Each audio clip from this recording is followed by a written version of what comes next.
Assalamualaikum warahmatullahi wabarakatuh.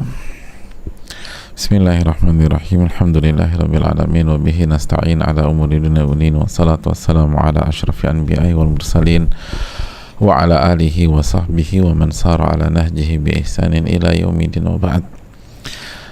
Hadirin Allah muliakan, khususnya ibu-ibu sekalian dan jamaah yang mengikuti secara umum, marilah kita membuka majelis ini dengan meminta pertolongan kepada Allah Subhanahu wa taala atas segala nikmat dan karunia ini. Semoga Allah tolong kita untuk kita syukuri, dan semoga Allah tolong kita dapat kita gunakan dan amalkan di atas jalannya.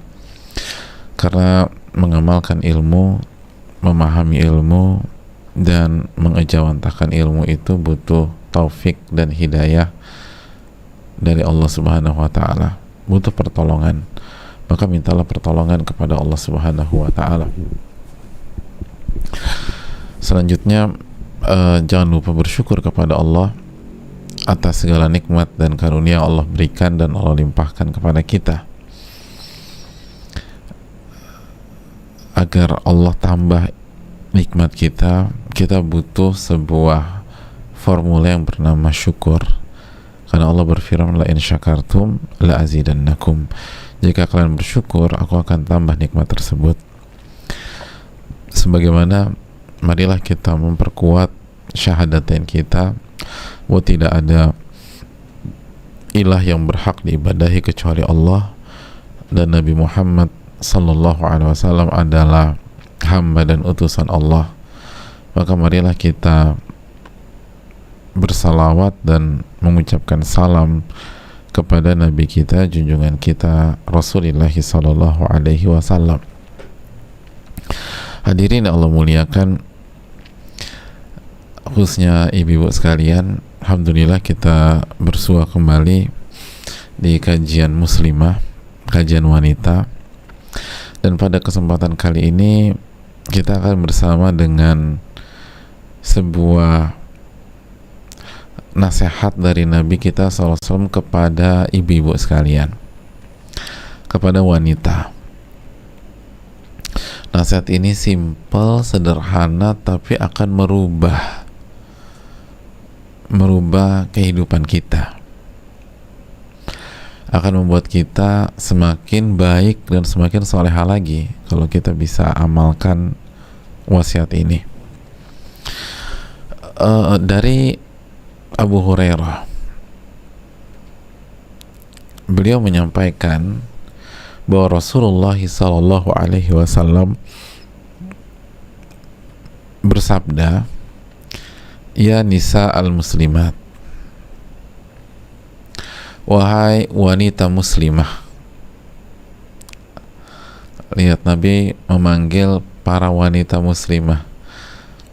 Gimana ibu-ibu, tergerak nggak ketika dipanggil seperti ini?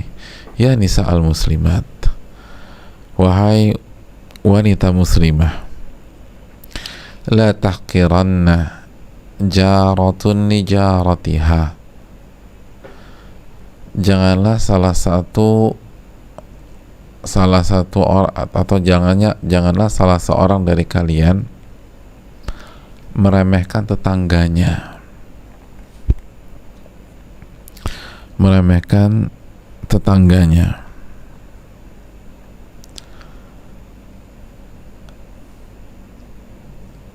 atau la tuhqiranna jaratun li jaratiha, meremehkan tetangganya. Atau janganlah salah seorang dari kalian meremehkan pemberiannya kepada tetangganya, itu juga bisa. Walau firsina syatin, walau firsina syah, walaupun hanya kasih bagian bawah di lapisan kaki seekor domba. Firsin, ada sebagian kita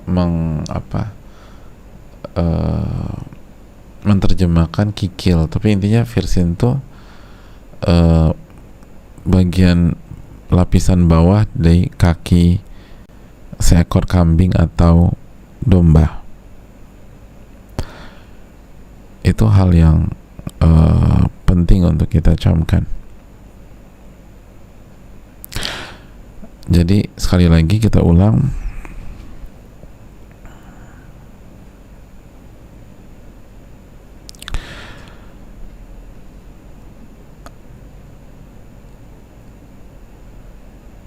wahai wanita muslimah,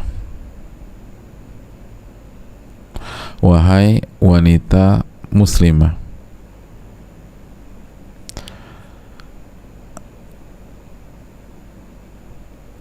janganlah meremehkan pemberian kepada tetangganya walaupun hanya bagian bawah dari kaki seekor domba atau kambing. Nah, hadirin Allah muliakan,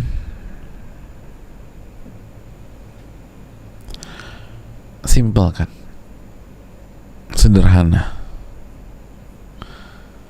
tapi ini dalam dan cocok jadi menu kita pada kesempatan kali ini.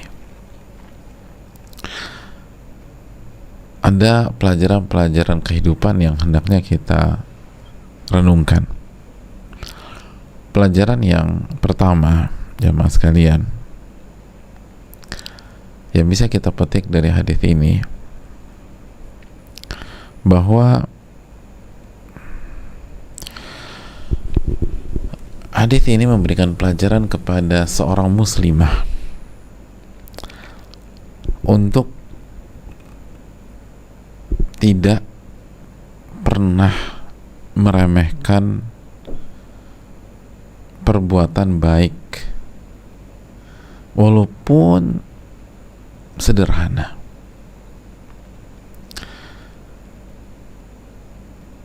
Kalau kita ingin memberi ke seseorang, jangan pernah nggak enak, jangan pernah minder ketika yang kita mau kasih itu jumlahnya sedikit atau hal yang murah sekali.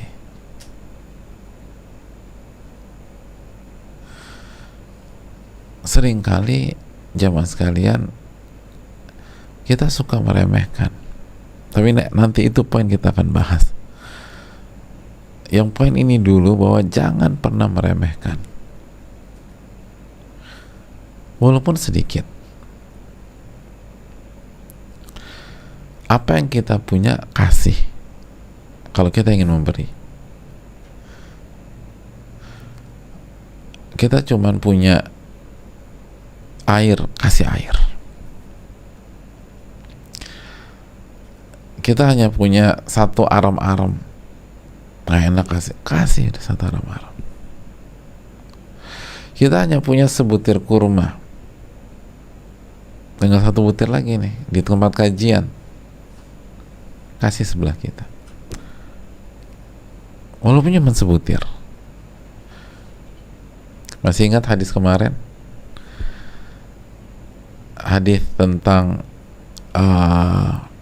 punya anak perempuan, ketika ada seorang ibu bawa dua anaknya ke Aisyah, lalu Aisyah kasih satu butir kurma, lalu ibu itu membagi dua dan kasih ke kedua anaknya. Lihat, nggak meremehkan kebaikan, nggak meremehkan kebaikan. Dan inilah dikatakan oleh Nabi kita SAW, wattaqun nar walau bisyiqqi tamrah.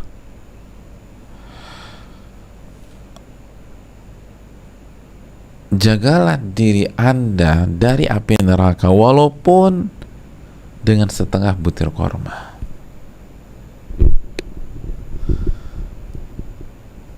Jadi jangan pernah diremehin. Yang Anda berapa, kasih aja, kasih, jangan nggak enakan.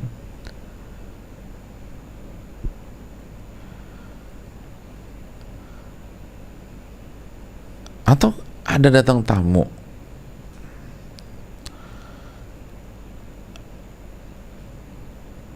kita nggak ada menu apa-apa, yang ada cuma tahu, kasih tahu buat tamu.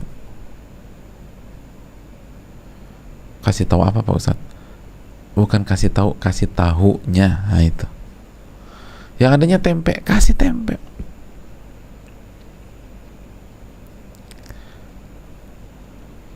Tapi mau pulang, bungkusin, yang ada bungkusin, kasih udah. Atau buat tetangga dengan tetangga, besar. Bukan hal yang mahal, bukan hal yang penuh dengan gengsi. Nggak harus hal yang penuh dengan gengsi, jamaah. Apa yang bisa kita kasih, kita kasih.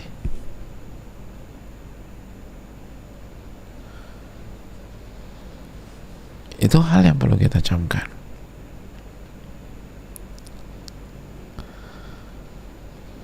Nggak ada yang sia-sia.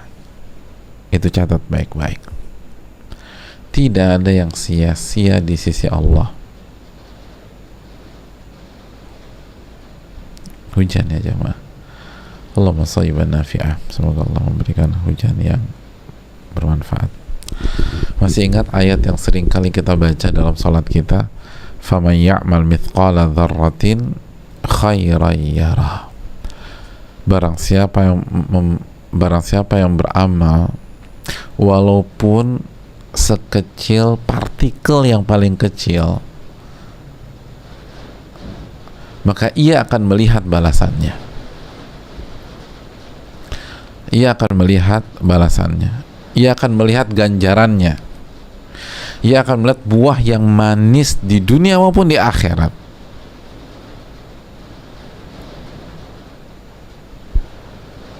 Walaupun partikel terkecil.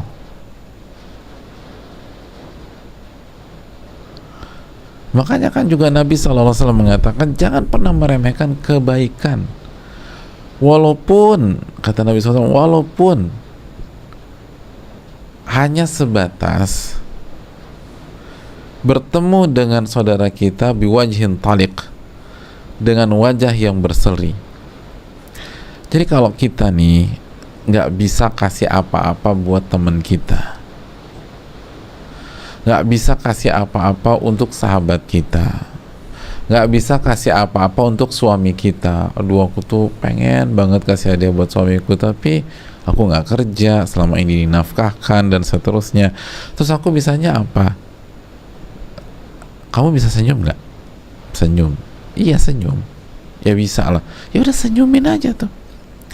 Nabi SAW mengatakan la taqiranna minal ma'rufi syai'a. Jangan pernah meremehkan kebaikan walaupun kecil. Walau antalqa akhaka biwajhin taliqin. Walau antalqa akhaka biwajhin taliqa. Walaupun kita nggak punya uang, senyum. Ada tamu datang, nggak ada makanan sama sekali, nggak ada air sama sekali, nggak bisa ngutang. Yang bisa apa? Senyumin tuh tamu. Kalau nggak punya apa-apa, jangan pernah ngeremehin. Ada bisa senyum deh.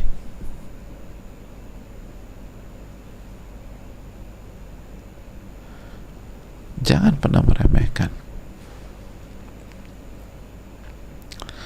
Jangan pernah meremehkan. Jamaah sekalian,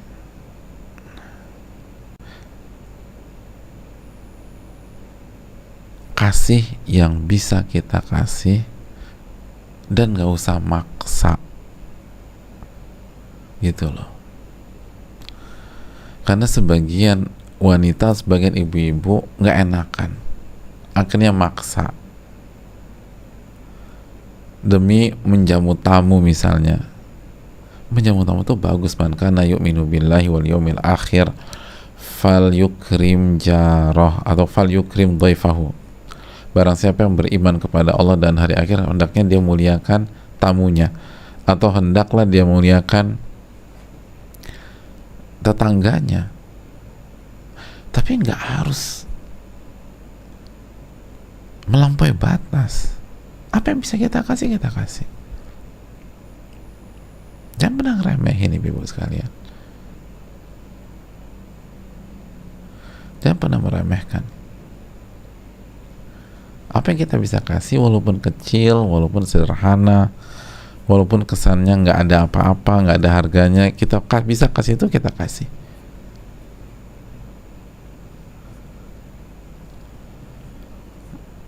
Dan ingat, kebaikan walaupun sekecil apapun, kita akan melihat buah yang manis.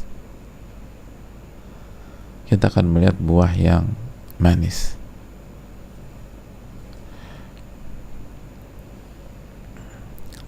Ini yang perlu kita camkan.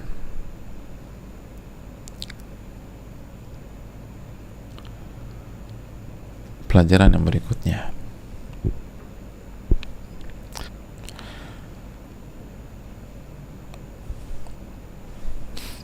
makna yang kedua dari hadis ini. Hadis ini ditujukan oleh Nabi SAW untuk yang menerima pemberian. Jadi kalau makna yang pertama, yang ngasih. Yang ngasih, jangan pernah meremehkan sesuatu yang ingin Anda kasih atau yang ingin Anda berikan karena nggak seberapa. Udah, kalau mampu itu kasih aja. Nah, makna yang kedua, yang dikasih. Ketika ibu-ibu dapat sesuatu dari orang. Ketika ibu-ibu dapat hadiah dari seseorang. Ketika ibu-ibu sekalian dapat pemberian dari seseorang, maka jangan pernah meremehkan pemberian tersebut hanya gara-gara hadiah itu murah. Hadiah itu gak mahal. Karena sekali lagi, lapisan bawah kaki kambing itu pada dasarnya itu nggak lazim diberikan pada zaman itu. Makanya jangan pernah meremehkan. Itu poinnya. Itu bukan bagian favorit kambing.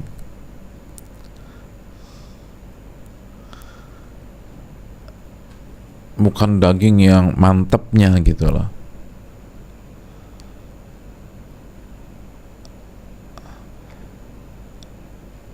Bukan tenderloinnya, bukan pahanya kan favorit misalnya. Nah, ini bagian kaki lapisan bawah di kaki kambing. Kita dapat itu, jangan pernah meremehkan. Syukuri jamaah. Jangan pernah ngeremehin. Masa saya cuma dikasih ini doang? Dasar pelit. Jangan bilang begitu. Jangan pernah bilang demikian. Apa yang Allah kasih melalui orang tersebut, terimalah. Jangan pernah diremehkan.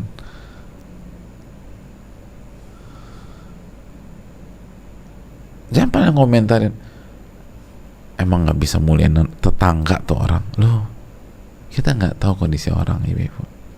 Bisa jadi dia nggak punya uang, mampunya cuma segitu. Bagi kita mungkin nggak ada artinya, bagi dia itu mewah banget.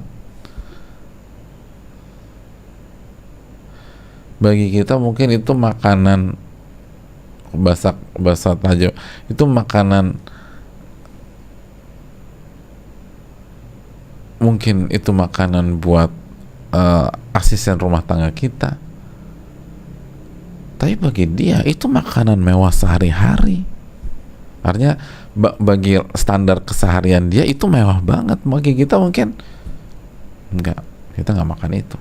Itu buat orang dapur bahasa kita. Tapi bagi dia, itu yang terbaik tuh, makanya dikasih ke kita. Intinya jamaah sekalian, jangan pernah meremehkan kalau kita ingin memberikan sesuatu, dan jangan pernah meremehkan pemberian orang lain. Jangan pernah lakukan itu.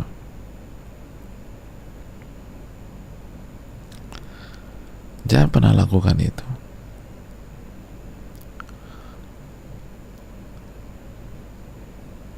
Kalau memang kita cuma punya itu, mahal, terima aja. Jangan pernah remehkan. Jangan pernah meremehkan. Jelas ini? Kita masuk poin yang berikutnya. Pertanyaannya, ibu-ibu, kenapa Nabi SAW memanggil ibu-ibu sekalian? Ya nisa al-muslimat, wahai wanita muslimah. Padahal kita tahu nasihat Nabi SAW adalah sebuah nasihat yang universal. Ini value yang indah, yang tinggi, tetapi kalau bahasa sekarang unisex. Bisa buat laki-laki, bisa buat perempuan. Beda kalau ternyata pembahasan Nabi tentang haid. Benar, wahai wanita muslimat, pembicaraan tentang haid. Wahai wanita muslimah, pembicaraan tentang nifas. Wahai wanita muslimah, pembicaraan tentang hamil. Wahai wanita muslimah, pembicaranya tentang menyusui. Betul, bapak-bapak, nggak usah ikut-ikutan. Tapi kalau jangan pernah meremehkan pemberian, walaupun hanya lapisan bawah dari kaki kambing, itu kan sebenarnya buat laki-laki juga. Ya nggak sih, buat laki-laki juga. Cocok. Wahai laki-laki muslim, jangan pernah ngeremehin itu. Cocok nggak? Cocok. Atau makna yang kedua, wahai laki-laki muslim, kalau dikasih pemberian jangan pernah ngeremehin, terima. Cocok. Cocok.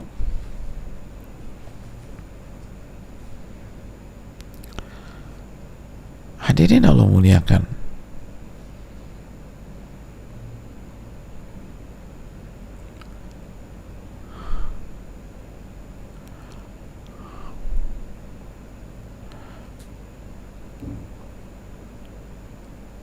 tapi ternyata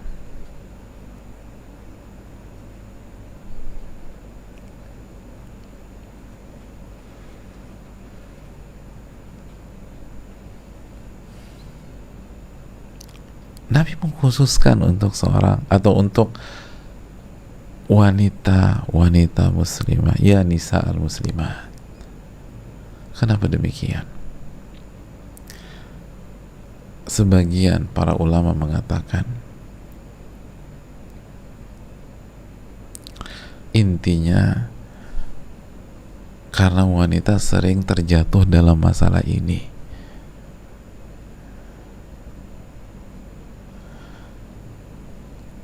Wanita tuh lebih sensi dalam pembahasan ini.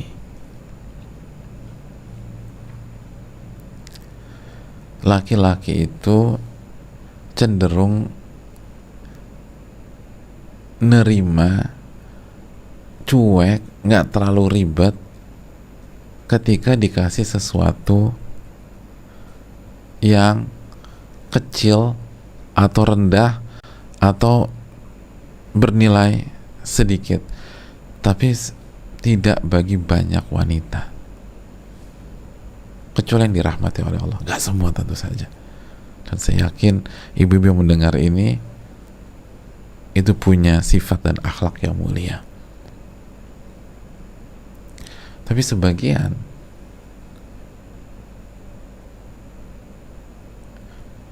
itu agak sensitif kalau dikasih barang yang gak bagus. Kok cuman kayak gini sih? Makanya ibu-ibu sekalian, saya mau tanya, setiap atau di acara resepsi pernikahan, kondangan, yang paling sering ngomentarin menu, baik yang digubuk maupun yang ada di meja utama, itu siapa? Ibu-ibu atau bapak-bapak?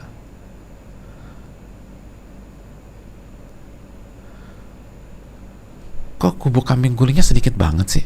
Nggak persiapan apa tuh tuan rumah? Waduh, itu biasanya siapa yang komentarin begitu tuh? Harusnya gubuk kambing gulingnya ada 3 dong. Ini kan banyak nih. Ini ngantri kayak ulang panjang. Masya Allah. Mbak nyobain somenya nggak? Somenya nggak enak, nggak enak. Semua dikomentarin.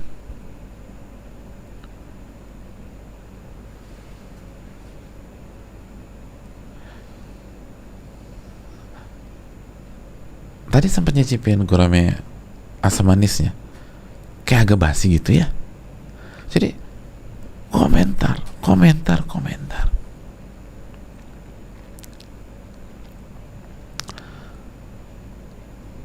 Masa ada kenang-kenangan cuma begini aja sih? Nggak cocok sama level mereka yang kaya raya, komentarin lagi.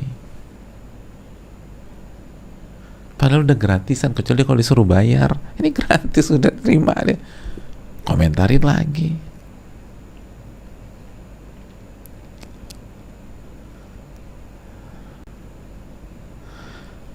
Tadi menunya nggak banget ya, nggak sesuai. Komentarin lagi.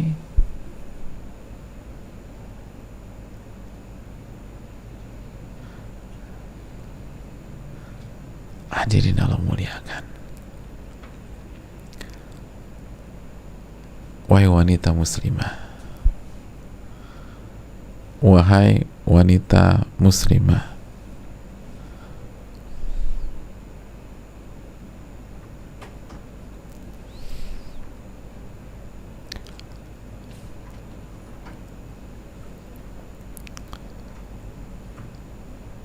jangan pernah meremehkan itu.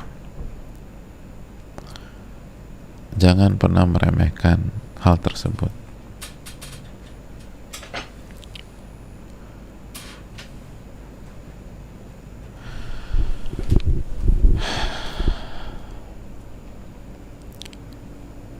Apa yang dikasih itu diterima.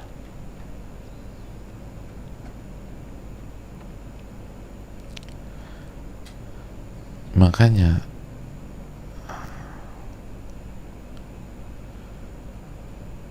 hal kayak gini lebih sensitif di kalangan ibu-ibu dibanding kalangan bapak-bapak. Makanya karena Nabi sayang banget sama ibu-ibu, sayang sama wanita, ditekankan ya nisa al muslimat,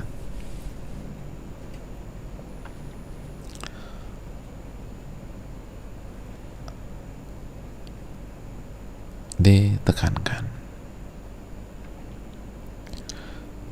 Karena wanita lebih sensitif masalah ini dan lebih nggak mudah. Dan banyak ibu-ibu tuh tahu bagaimana kaumnya itu agak sensitif dalam masalah ini. Makanya kan kalau ngasih lebih nggak enakan kalau ibu-ibu tuh, masa ngasih cuma segitu sih pak, gitu loh, mendingan nggak usah ngasih deh, nggak enak aku. Itu biasanya yang sering mengucapkan itu si suami atau si istri. Si istri. Kenapa? Karena tahu diomongin nanti kalau kasihnya sedikit. Kalau bapak-bapak tuh nggak, sebagian, nggak semua tentu saja, saya lebih nggak peduli. Emangnya kayak gitu diomongin ya? Ya diomongin lah pak. Itu nanti rame di komunitas arisan. Oh gitu. Iya. Makanya mendingan kalau nggak proper nggak usah kasih sama sekali. Ya udah terserah deh.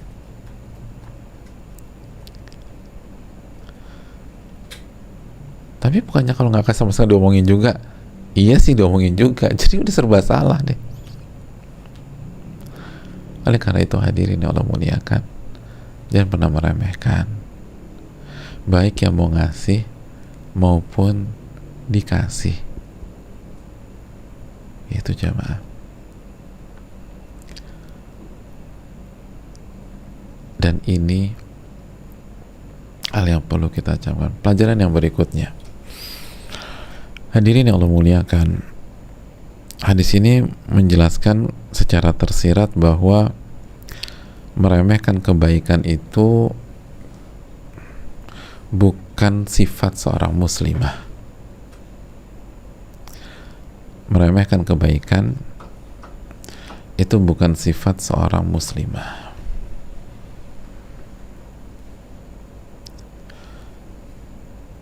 sifat seorang muslimah itu menghargai kebaikan. Sifat seorang muslimah itu bertakwa semampunya. Kalau memang punya banyak, betul. Kalau bisa banyak, kenapa sedikit? Tapi kalau cuma punya sedikit, kenapa harus maksain harus banyak? Kan gitu ya.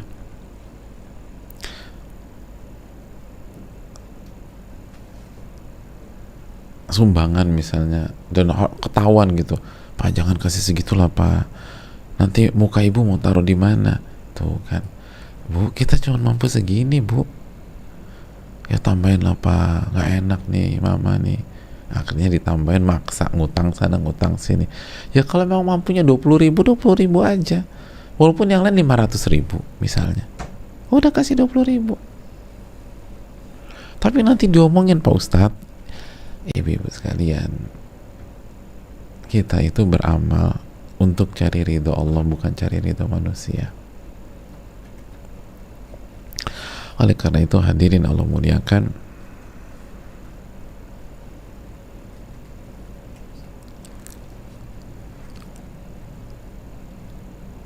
jangan pernah remehkan.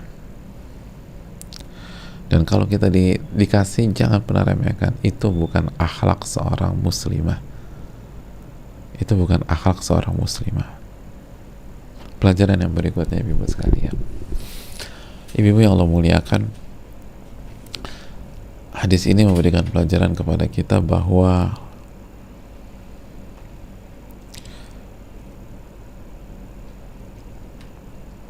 sikap yang bijak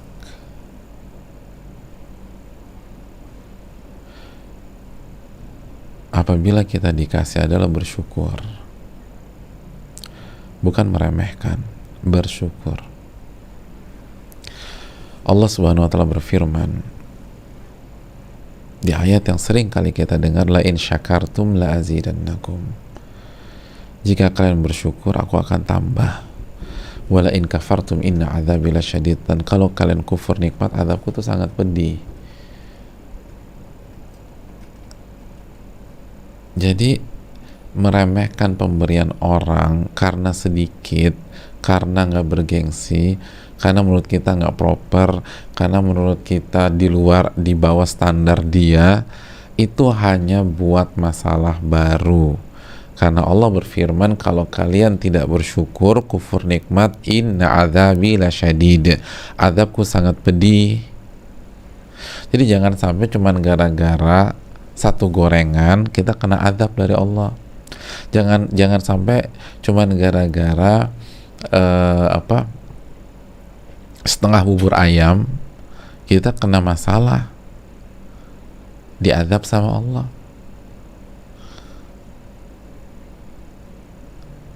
Harusnya kok setengah bubur ayam sih, setengah porsi? Aku kan sama suamiku, aku aja suka nambah 2 porsi, suamiku 3, harusnya 5 dong. Kenapa cuma dikasih setengah? Udah syukurin aja yang setengah, ibu-ibu. La in syakartum la azidannakum, jika kalian bersyukur aku akan tambah, dan kalau kalian kufur nikmat, azabku sangat pedih, azabku sangat pedih.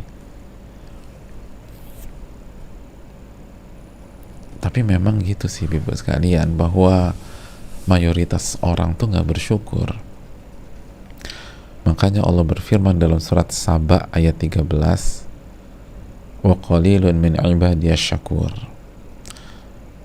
hanya sedikit hambaku yang bersyukur, hanya sedikit hambaku yang bersyukur. Jadi mayoritas laki-laki dan mayoritas wanita tuh nggak bersyukur. Memang yang banyak bersyukur tuh selalu minoritas, sedikit. Wa qalilun min ibadiyasy syakur, yang bersyukur tuh hanya sedikit. Dan masalahnya lagi ibu sekalian, kan kita tahu bahwa salah satu bahaya laten ibu-ibu, salah satu penyakit wanita yang membuat dia gagal masuk surga adalah kufur nikmat. yakfurnal ashir wa yakfurnal ihsan, kata Nabi SAW. Wanita itu gampang sekali kufur ke suami dan kufur kebaikan. Nah ini, jadi jangan pernah meremehkan kebaikan walaupun kecil. Yang ada kita syukuri. Dan ketika kita merasa kok berat banget Pak Ustadz ya itu penyakit laten kita udah. Makanya dilawan. Bersyukur dah. Ya. Dikasih suami sedikit, syukuri dah. Walaupun suami nggak bisa kasih apa-apa. Apalagi kondisi pandemi sekarang, ibu-ibu. Jangan pernah meremehkan pemberian suami. Jangan pernah. Sedikit apapun syukuri. Walaupun suami kita tuh cuma bisa kasih nafkah. Misalnya pekan ini beliau hanya bisa kasih 10.000. Bayangkan 10.000 dalam seminggu di Jakarta dapat apa misalnya. Aku udah syukuri aja 10.000. Nanti kalau kita bersyukur Allah tambah dia. La in syakartum la azidannakum. Suami kita nggak bisa ngasih kita apa-apa karena bener-bener nggak ada pemasukan. Tapi beliau tetap senyum sama kita, baik sama kita. Masih ingat hadis tadi? Jangan pernah meremehkan kebaikan walaupun sekecil apapun. Walau antalqa akhaka biwajhin taliqa, walaupun Anda bertemu dengan saudara Anda dengan wajah yang berseri, jangan pernah remehkan senyumnya seseorang, dan jangan pernah meremehkan berserinya wajah seseorang. Jadi nikmatin aja. Iya sih emang nggak bisa, suamiku yang nggak punya uang, tapi paling nggak sikapnya tuh manis banget sama saya bersyukur sama Allah. Daripada ibu pekan ini ibu dikasih 20 juta tapi disiram air panas, kan mendingan dapat wajah manis suami kita, jemaah sekalian. Jadi jangan pernah ngeremehin, itu penyakit. Sekecil apapun terima, syukuri. Itu akhlak wanita muslimah.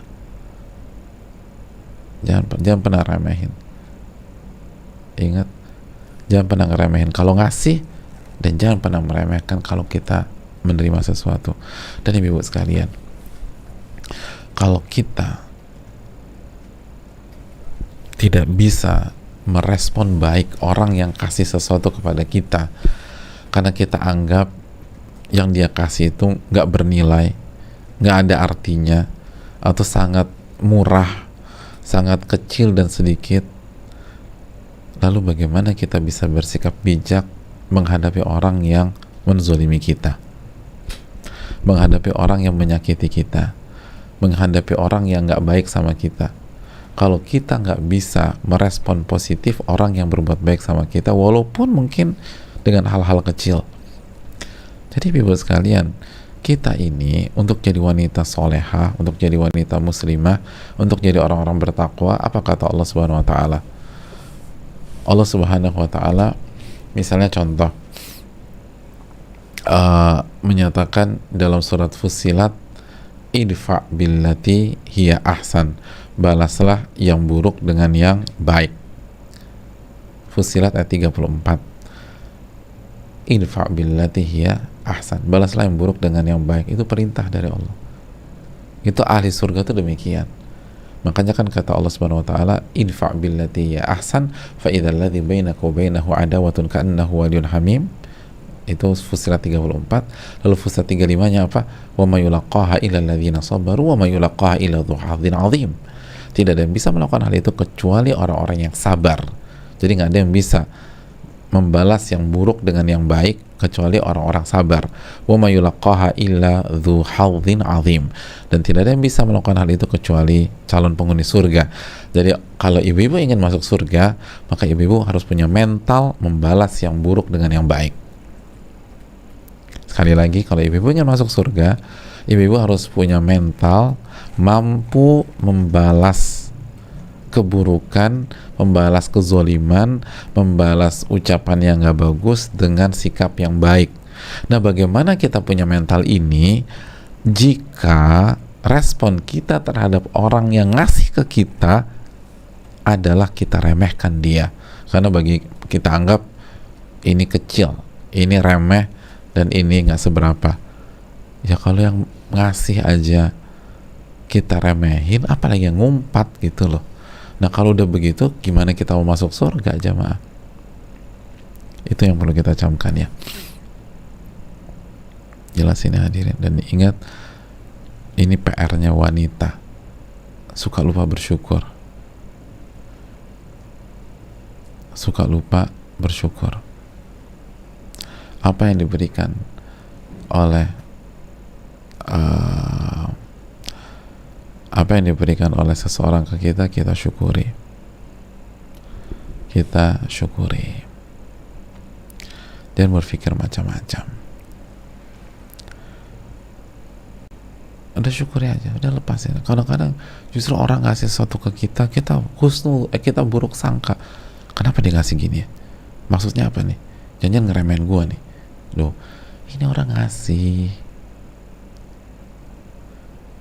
ini orang ngasih, kita syukuri, jangan kita remehkan. Pelajaran berikutnya, ibu-ibu sekalian Allah muliakan,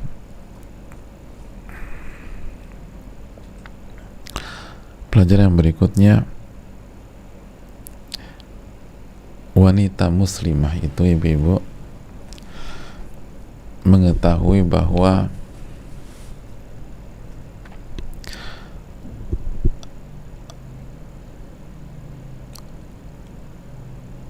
tolak ukurnya bukan apa yang diberi atau apa yang dikasih. Karena selama itu kebaikan, yang menjadi tolak ukurnya adalah niat. Saat kita memberikan sesuatu, atau niat orang yang memberikan sesuatu itu kepada kita. Ketika yang dikasih seperti tadi, bagian bawah dari kaki kambing yang gak ada nilainya, beda dengan paha kambing, beda dengan misalnya tenderloin, beda dengan bagian-bagian tubuh yang sangat favorit. Tapi kalau diberikan dengan niat yang tulus dan ikhlas, maka hasilnya akan besar di sisi Allah. Ibu-ibu catat baik kaidah yang disampaikan oleh Al-Imam Ibnu Mubarak. Ini kaidah, ibu-ibu. Al-Imam Ibnu Mubarak, salah satu ulama klasik, menyatakan rubba amalin sagirin tukatsiruhu niyah. Betapa banyak amalan yang kecil dan sedikit diperbanyak dan diperbesar oleh niat yang ikhlas dan tulus. Wa rubba amalin katsir tusaggiruhu niyah. Dan betapa banyak amal-amal yang besar dan amal-amal yang banyak justru dikerdilkan oleh niat itu sendiri. Kita ulang, ini jadikan kaidah kita dalam sehari-hari. Rubba amalin sagir tukatsiruhu niyah. Betapa banyak amal-amal yang kecil, amal-amal yang sedikit, itu justru diperbesar dan diperbanyak oleh niat yang ikhlas, yang tulus. Dan betapa banyak amalan-amalan yang banyak dan besar justru dikerdilkan oleh niat itu sendiri. Jadi jangan pernah meremehkan sesuatu yang kecil yang kita berikan kepada tetangga, atau kita berikan ke tamu, atau kita berikan kepada orang lain. Benar kecil, tapi kalau kita benar-benar ngasih dari lubuk hati yang paling dalam, itu besar di sisi Allah. Itu besar. Jadi jangan minder. Yang harus kita lakukan adalah lakukan yang terbaik dan jaga keikhlasan. Kalau itu yang terbaik, ya udah. Itu tadi, kita kan ngasih cari ridho Allah, bukan cari komentar manusia. Kita ngasih cari ridho Allah, bukan mendapatkan pujian dari ibu-ibu RT. Orang muji, orang mencela kita, itu urusan mereka. Yang penting kita berusaha kasih yang terbaik. Keluarga besar ngomongin kita atau muji kita itu bukan urusan kita. Yang terpenting ketika kita jadi tamu acara keluarga besar, jadi tuan rumah acara keluarga besar, kita serve, kita berikan yang terbaik, walaupun bagi sebagian mereka yang terbaik yang kita mampu dan kita bisa dianggap hal yang biasa banget, bahkan diremehkan oleh mereka, itu bukan urusan kita. Yang penting Allah tahu niat kita. Dan ingat, hal-hal kecil itu jadi besar jika niatnya itu niat yang ikhlas. Gitu jemaah. Dan sebaliknya, kita mau kasih hal-hal besar tapi hanya ingin dipuji manusia, hanya ingin disanjung manusia, hanya ingin dikomentari manusia sebagai ibu yang royal, ibu yang baik hati, yang jor-joran, kita akan kehilangan pahala di sisi Allah. Kita akan kehilangan pahala di sisi Allah Subhanahu wa ta'ala.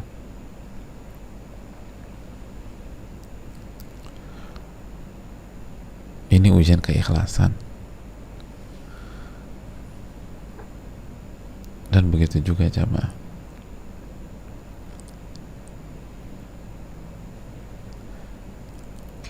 Ketika kita menerima pemberian, terimalah tanpa meremehkan. Karena bisa jadi jamaah sekalian, yang kasih kita gorengan itu lebih ikhlas, lebih tulus daripada yang ngasih kita nasi kebuli misalnya. Tapi yang suka kasih nasi kebuli jangan baper juga. Ini contoh aja. Iya. Yang kasih kita tempe orek bisa jadi lebih ikhlas daripada yang kasih kita lobster gitu. Jadi jangan pernah remehkan pemberian orang. Yang kasih kita baju harga 50.000 bisa jadi lebih ikhlas daripada orang yang ngasih kita baju harga 50 juta. Kita remehin yang 50.000, subhanallah. Karena ini nggak branded lah, ini nggak bermerek. Intinya tuh niat. Bisa jadi dia tuh nabung buat kasih Anda.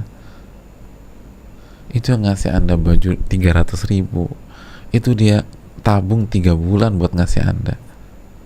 Dan yang ngasih Anda baju 10 juta itu sebenarnya dia mau kasih dia kasih Anda tuh level baju terendah dia, tapi bagi Anda itu paling mahal, jadi seneng. Yang kasih baju Anda 300.000 itu level bajunya 100.000 khusus untuk Anda, dia upgrade.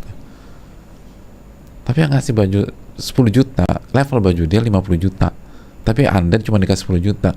Sebenarnya kalau kayak gitu yang lebih mulia siapa ya? Yang kasih 300.000. Karena memuliakan kita di atas dirinya sendiri, tapi kita nggak hargai karena kita hanya lihat dari segi merek, dari segi brand, dari segi label. Kita lupa bahwa itu bukan segalanya dalam kehidupan. Bukan segalanya dalam kehidupan.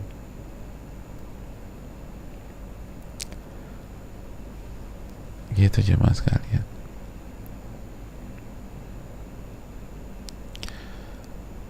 Ada orang kasih sepeda ontel yang harganya murah banget, tapi itu sepeda ontel alat transportasi satu-satunya yang dia punya, dikasih tuh.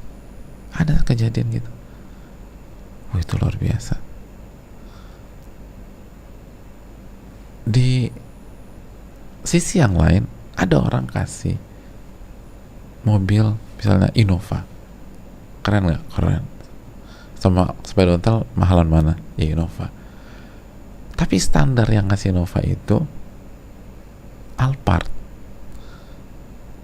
Mobilnya cuma ada Alphard, cuma ada Mercy dan seterusnya.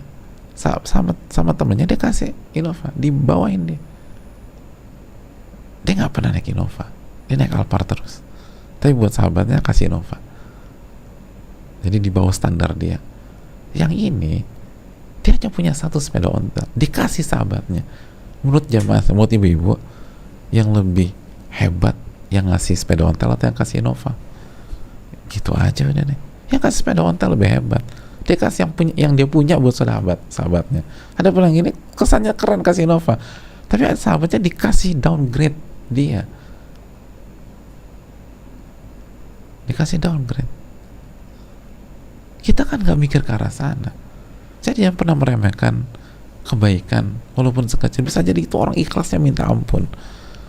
Ingat jemaah ucapan Ibnu Mubarak tadi, betapa banyak amalan yang kecil diperbesar oleh apa? Niat yang ikhlas.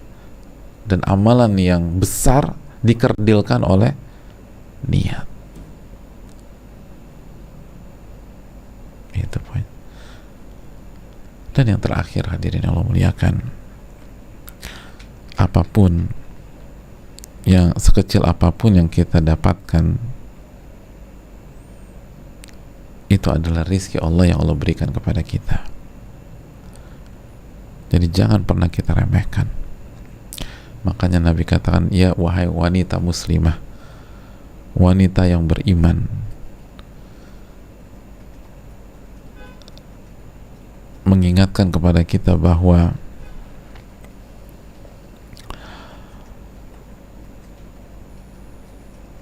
nggak pantas bagi yang beriman itu meremehkan, karena sejatinya itu rizki dari Allah. Makanya salah satu doa kita di waktu pagi apa? Dalam hadis Abu Dawud, Allahumma ma asbahabi min ni'matin au bi ahadin min khalqika faminka wahdaka la syarikalak falakal hamdu walakal syukru. Hafal nggak nih jamaah? Nggak hafal lagi jamaah.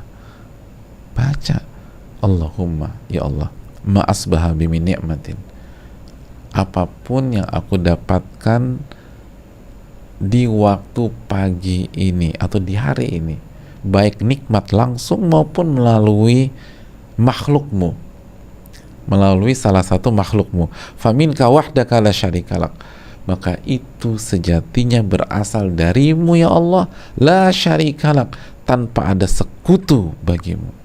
Nggak ada yang ngasih aku kecuali engkau. Ada orang cuman kasih cabai rawit, gorengannya suruh beli sendiri, itu cabai rawit dari Allah Subhanahu wa ta'ala. Syukuri, semua dari Allah. Falakal hamdu walakal syukru, semuanya, atau engkaulah yang berhak mendapat segala puji dan engkaulah yang berhak mendapatkan rasa syukur. Ingat, apa yang kita dapatkan dari orang lain berupa pemberian, yang kita dapatkan dari tetangga, kita dapatkan dari tamu, kita dapatkan dari teman, dari sahabat, dari guru, dari murid, dari mertua, dari orang tua, dari suami, dari istri, itu semua dari Allah Subhanahu wa ta'ala. Hakikatnya itu pemberian dari Allah Jalla wa ala. Falakal hamdu walakal syukru, maka yang ada adalah memuji Allah dan yang ada adalah bersyukur kepada Allah Subhanahu wa ta'ala, bukan meremehkan. Meremehkan artinya meremehkan nikmat dari Allah. Ingat itu jamaah, ingat itu ibu-ibu, meremehkan artinya meremehkan nikmat dari Allah Subhanahu wa ta'ala. Kita remehkan pemberian suami kita, kita meremehkan rizki dari Allah. Kita remehkan pemberian tetangga kita, itu kita remehkan rizki dari Allah. Kita remehkan pemberian dari istri kita, kita meremehkan rizki dari Allah Subhanahu wa ta'ala. Ini yang bisa disampaikan, semoga bermanfaat. Kita buka sesi tanya jawab. Wassalamualaikum warahmatullahi wabarakatuh.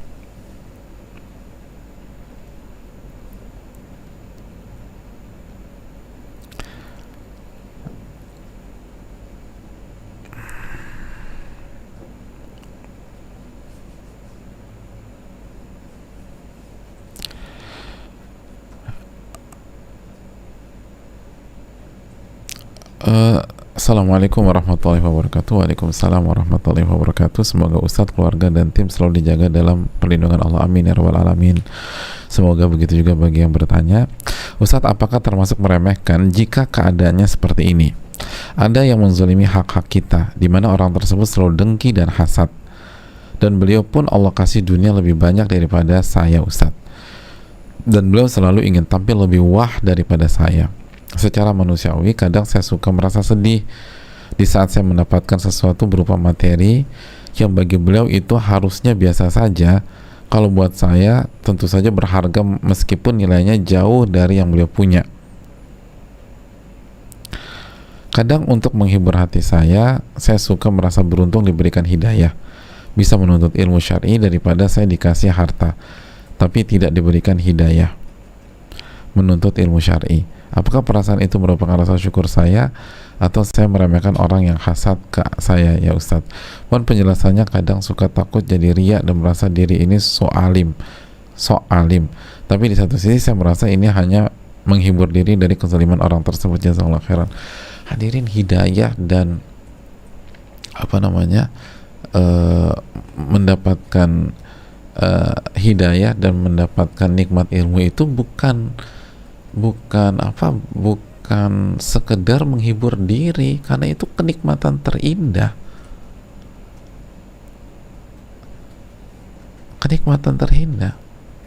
Kan menghibur diri itu seringkali konotasinya itu ya sesuatu yang biasa-biasa aja, tapi kita fokuskan agar diri kita terhibur. Itu seringkali bisa dimaknai demikian konotasinya.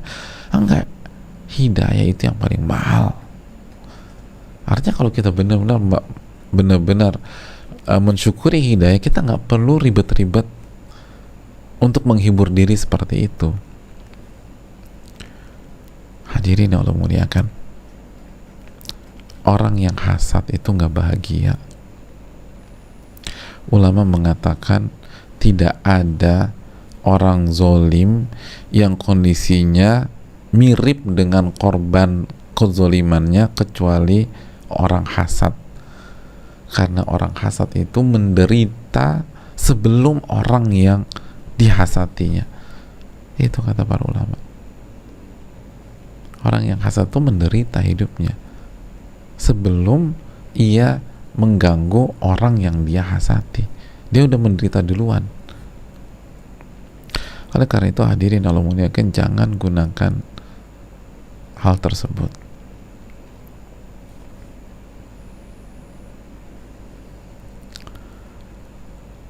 Nikmati. Dikasih ilmu itu luar biasa. Dan adanya orang tersebut itu ujian bagi kita. Ya, ujian bagi kita. Surat Al-Furqan ayat 20, wa ja'alna ba'dakum li ba'din fitnatan atasbirun. Kami jadikan interaksi di antara kalian sebagai ujian. Sabar nggak ngadepin orang tersebut. Ini ujian kesabaran. Dan sekali lagi, harta itu ujian. Nikmat sejati adalah nikmat hidayah, nikmat ilmu yang bermanfaat. Allah Ta'ala bisawab.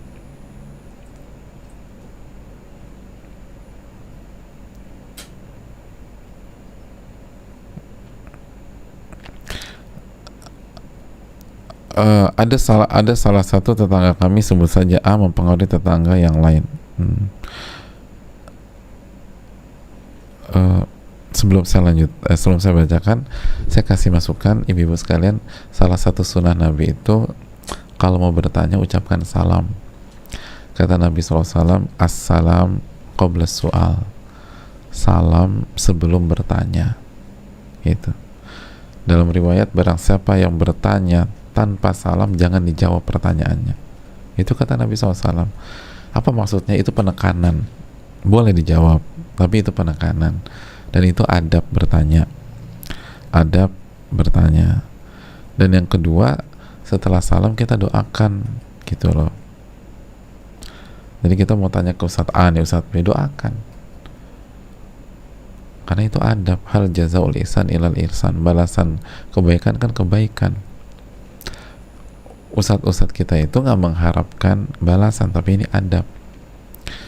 Di luar sana itu untuk bertanya ke pakarnya kita harus bayar 300.000, 700.000. Ada yang untuk nanya soal pertanyaan bayar 5 juta. Alhamdulillah Allah kasih nikmat gratis, semua gratis.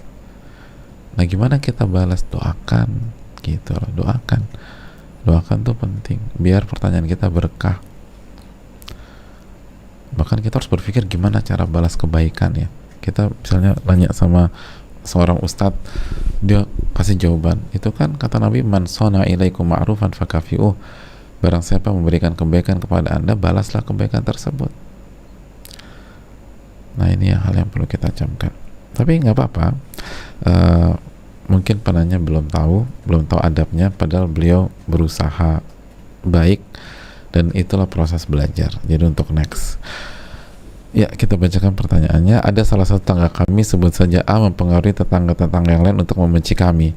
Kami berusaha positive thinking dengan mengirimkan makanan, namun tetangga A menolaknya. Mengucapkan salam tidak dijawab.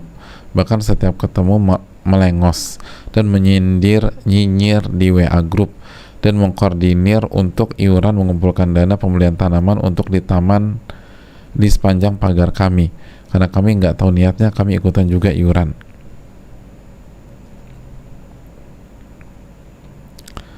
Kami teringat akan kaidah para ulama, diam lebih selamat. Akhirnya kami diam saja sampai suatu hari beberapa tetangga yang lain, mereka tidak mau menandatangani petisi yang dibuat tetangga A tersebut, menceritakan ke kami jika kami dipetisikan oleh sebab rumah kami yang memakai pagar karena bersebelahan dengan taman. Padahal tetangga-tetangga yang lain juga bersebelahan dengan taman, juga memakai pagar, dan kami sudah izin kepada pemerintah dengan IMB. Secara prosedural kami taat hukum dan izin RT RW setempat. Tetangga kami itu menginginkan rumah kami memakai tembok, bukan pagar. Mohon doakan kami ya Ustadz agar Allah memberikan keistiqomahan sabar dalam menghadapi persoalan ini. Hadirin Allah muliakan,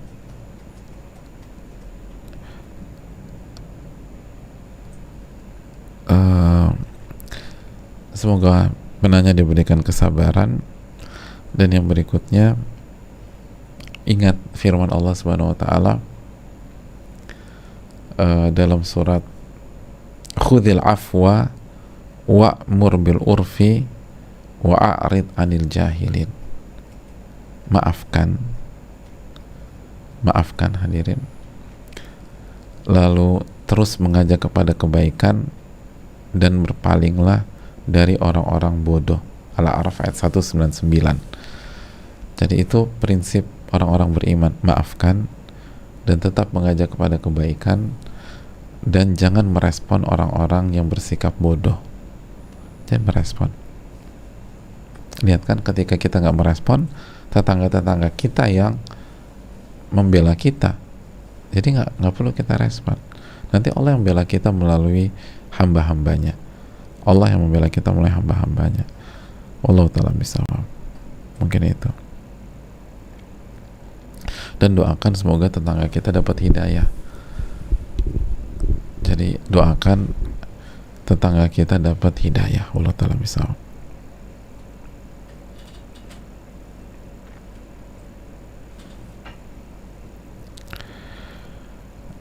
Assalamualaikum warahmatullahi wabarakatuh. Waalaikumsalam warahmatullahi wabarakatuh. Semoga Ustadz, keluarga, tim, dan semua umat muslim selalu dirahmati dan diberikan banyak keberkahan oleh Allah Subhanahu wa taala. Amin ya rabbal alamin. Oh ya, satu lagi saya ingat, kenapa kita salah satu hikmah kita disunahkan mengucapkan salam sebelum bertanya. Karena kalau kita mengucapkan salam sebelum kita bertanya, maka guru kita akan menjawab salam kita. Jadi kita dapat doa. Dan kalau kita nggak mengucapkan salam, guru kita nggak kasih salam atau nggak jawab salam, nggak mendoakan, kan gitu kan. Makanya sebagian penuntut ilmu itu menelpon ulama itu hanya untuk mengucapkan salam. Jadi nelfon ulama nih, assalamualaikum warahmatullahi wabarakatuh. Lalu kan syekhnya atau ulamanya bilang waalaikumsalam warahmatullahi wabarakatuh. Lalu nanti ulamanya nanya, hal min khidmah, ada yang bisa saya bantu? Nanti sebagian dari mereka bilang, nggak ada syekh, saya hanya ingin mengucapkan salam kepada engkau. Gitu loh. Jadi cuma ingin mengucapkan salam biar apa? Biar dijawab. Karena kalau ulama jawab salam kita, itu kan kita didoain sama ulama. Waalaikumsalam warahmatullahi wabarakatuh. Berarti kan kita didoakan mendapatkan keselamatan, didoakan mendapatkan rahmat, dan didoakan mendapatkan keberkahan. Makanya sayang banget kalau ada kesempatan hanya nggak ucapkan salam. Di samping kita mengikuti sunnah Nabi SAW. Itu tambahannya dari tadi. Kita lanjutkan. Begitu juga doa yang sama buat yang bertanya, mohon nasihatnya agar saya bisa memperbaiki amalan hati dan meluruskan niat untuk melakukan sesuatu karena Allah tanpa ada kepentingan dunia di dalamnya, dan kadang saya lupa mengontrol diri ketika posisi nyaman, lupa kalau sedang memperbaiki diri, harus jaga sikap dan mengontrol bicara. Mohon bimbingannya Ustadz agar tetap on track. Jazakallah khair Ustadz, makasih banyak. Ya, terima kasih wa iyaki. Hadirin yang Allah muliakan, dengan belajar dan beramal secara kontinu baru kita bisa menata hati kita. Menata hati itu bukan minum obat 1-2 hari terus sembuh, nggak bisa. Itu harus perjalanan panjang. Masih ingat ucapan Al-Imam Muhammad bin Munkadir di kajian Riyadhus Shalihin pagi tadi? Seorang imam besar, Al-Hafidh, Sayyidul Qurra, pemimpinnya para qari Al-Quran, beliau mengatakan, kabatu nafsi hatta istaqamat, aku tundukkan kabatu nafsi arba'ina sana hatta istaqamat, aku berjuang menundukkan nafsuku selama 40 tahun sampai nafsuku itu bisa aku tundukkan dan istiqomah. 40 tahun. Jadi makanya kita harus punya kajian rutin, kita harus baca kitab para ulama, di antaranya misalnya Riyadhus Shalihin atau buku-buku yang lain, duduk kajian terus diamalkan, lalu doa sama Allah, minta pertolongan sama Allah, lalu ingat Allah.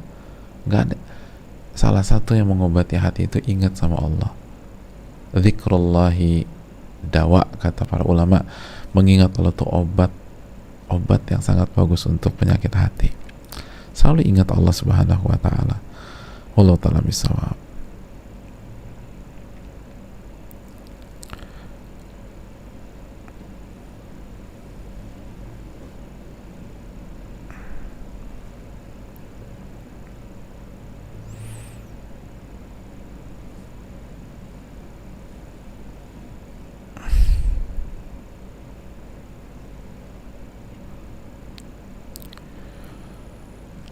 Saya adalah mana sih?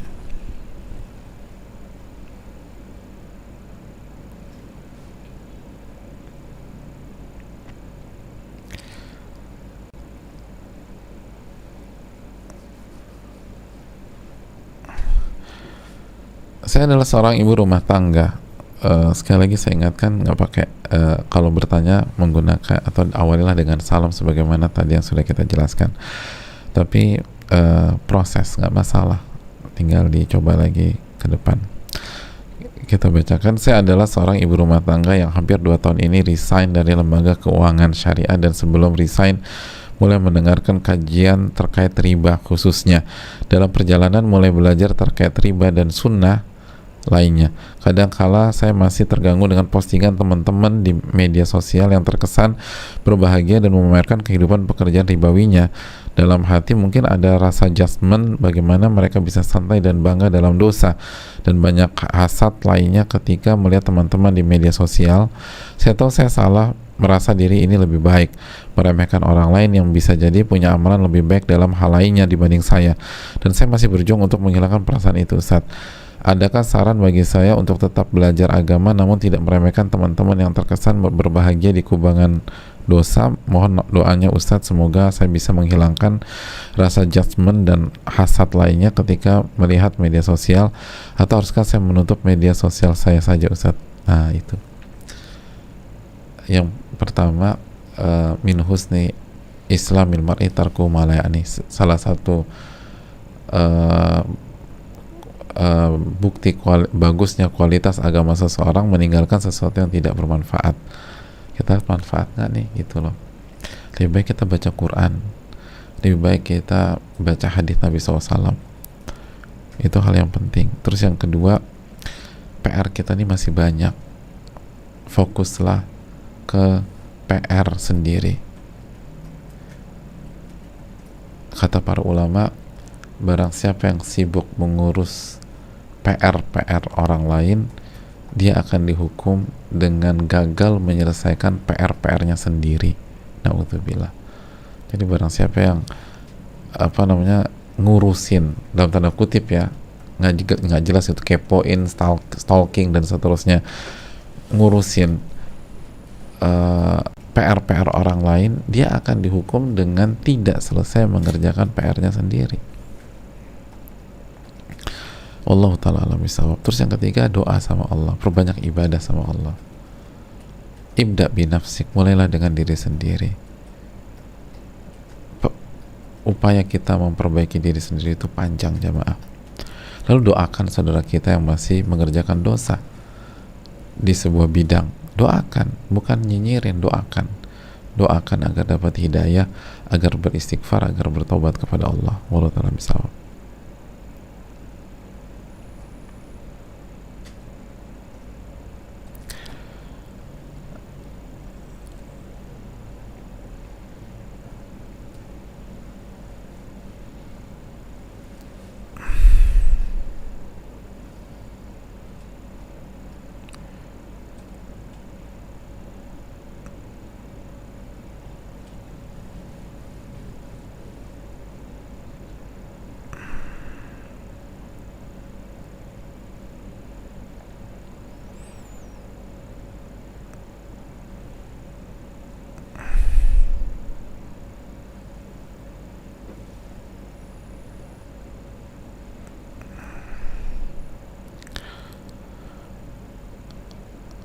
Perkenalkan,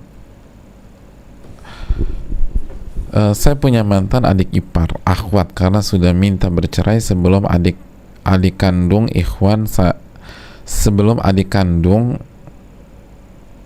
adik kandung saya meninggal dunia. Jadi suaminya tuh adik kandung beliau dulu. Memiliki 1 orang anak laki-laki yang ikut ibunya, dan kini mantan ipar saya sudah bersuami dan bekerja di Telkom serta sudah punya anak laki. Yang saya tanya sekarang, sedikit-sedikit mantan ipar saya minta uang untuk keperluan keponakannya, keperluan keponakan beliau kali ya, keponakan saya kali ya, kan anaknya tuh ya, dengan cara yang halus, bicara mengenai biaya sekolah mahal, mengenai biaya uang sekolah mahal sekian, maksudnya seperti tolong dibayarkan. Maksud yang sering tersirat dan tersurat. Setiap ada biaya-biaya yang cukup besar baru WA atau cerita, yang terakhir pasti mengenai keuangan. Ada hukum wajib saya sebagai mantan kakak ipar membiayai keponakan saya tersebut. Usianya sekarang 14 tahun, baru masuk sekolah swasta kelas 1 SMA, yang menurut cerita masuk sekolah tersebut biayanya tidak sedikit. Mohon penjelasan dalil dan Al-Quran Ustadz yang mewajibkan saya dan ibu untuk membiayai mantan ipar yang sudah punya keluarga baru tersebut. Jemaah sekalian, pada dasarnya masalah nafkah ini tuh tidak dibebankan ke perempuan siapapun itu, tapi diarahkan ke laki-laki seperti omnya, kakeknya, suami dan seterusnya. Jadi pada dasarnya nafkah itu tidak dibebankan ke perempuan dalam Islam. Yang kedua, tapi kalau kita berkecukupan, Allah kasih rizki, terus memang keponakan kita hidupnya susah, sulit, dan layak dibantu, nggak ada salahnya sebuah hal yang bagus kita bantu, karena itu keponakan kita. Dan masih ingat nggak sabda Nabi SAW mengatakan, al-khalatu bimanzilatil tante itu kayak ibu, kata Nabi SAW. Dalam hadis yang dibawakan, dalam riwayat yang dibawakan oleh dibawakan juga oleh Ibnu Hajar dalam Bulughul Maram, dalam hadis tersebut. Jadi kalau memang itu ya, artinya kalau memang dia butuh, tapi kalau memang sebenarnya dia udah sanggup, tapi ini sifatnya nggak baik gitu, minta-minta, dan kalau kita nggak bantu juga bisa bertahan, ya kita harus cerdas dalam merespon. Jadi kalau memang benar-benar butuh dan seterusnya, kita sebagai tante hendaknya kita bantu. Tapi kalau sebenarnya mampu dan seterusnya, tapi ini eh, ini penyakit, dan kalau kita bantu akhirnya jadi suka minta-minta, kita bisa mengedukasi dia untuk tidak membantu, toh juga keponakan kita juga aman gitu loh. Wallahu ta'ala bishawab.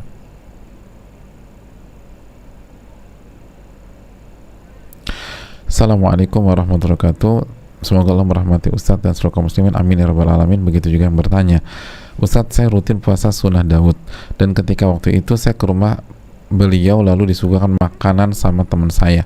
Sebaiknya saya lakukan apa ya, sedangkan sudah jam 4 sore? Mohon arahan Ustadz demi menghargai pemberian yang memberi. Barakallahu fikum, barakallah.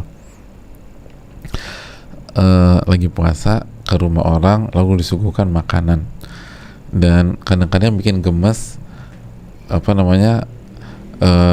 udah jam 4 sore gitu ya, udah jam setengah 5, ya Allah tanggung banget. Kalau jam 10 masih oke lah, ini udah kelaparan hampir 1 hari harus membatalkan puasa. Yang pertama, parameternya itu bukan jam berapanya jamaah, tapi bagaimana, kembali ke kaidah. Kalau puasa sunnah kita punya opsi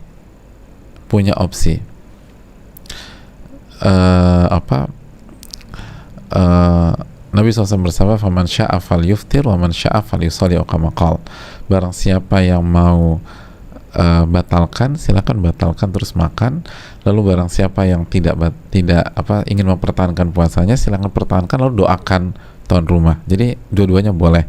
Kalau ditanya mana yang paling afdol, wallahu ta'ala bishawab, saya lebih cenderung ke pandangan bahwa apabila itu menyenangkan tuan rumah, apalagi tuan rumah udah mempersiapkan masakan atau suguhannya untuk kita, maka yang afdal itu buka, sebagaimana Nabi menyarankan sahabatnya untuk berbuka dalam kondisi seperti ini, dan beliau katakan, sesungguhnya saudara kalian telah bersusah payah untuk mempersiapkan makanan itu untuk kalian, atau kama qala. Wallahu ta'ala alam bisawab. Mungkin itu. Hadirin, saya rasa cukup sampai di sini. Terima kasih banyak. Mohon maaf tidak semua pertanyaan bisa dijawab, dan semoga Allah Subhanahu wa taala memberikan satu lagi deh. Assalamualaikum warahmatullahi wabarakatuh. Waalaikumsalam warahmatullahi wabarakatuh. Semoga Allah jaga dan rahmati Ustadz beserta keluarga, tim, dan seluruh kaum muslimin, amin ya rabbal alamin. Begitu juga yang bertanya, Ustadz, terkadang ketika saya melihat teman-teman saya lebih hebat atau berhasil dalam dunianya, lalu ada terbesit keinginan mendapatkan yang sama, maka saya berusaha sampaikan pada diri saya, tidak apa-apa, nikmat hidayah. Dan ya, kok hilang, mana ya pertanyaannya?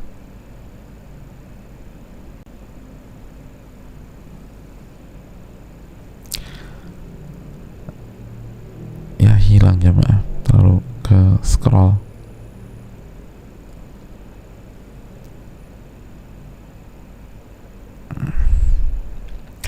Terscroll, mohon maaf ya, belum ini. Terakhir deh, Assalamualaikum warahmatullahi wabarakatuh. Waalaikumsalam warahmatullahi wabarakatuh. Bismillah, semoga Ustadz beserta keluarga dan seluruh muslimin dan muslimat selalu dalam lindungan Allah dan diberikan kesehatan, amin ya rabbal alamin. Begitu juga yang bertanya, qadarullah wa masya Allah wa masya fa'al. Alhamdulillah ala kulli hal, saya dan suami terpapar COVID. Mohon doakan kami Ustaz, semoga Allah memberikan kesehatan dan ditambah iman untuk kami.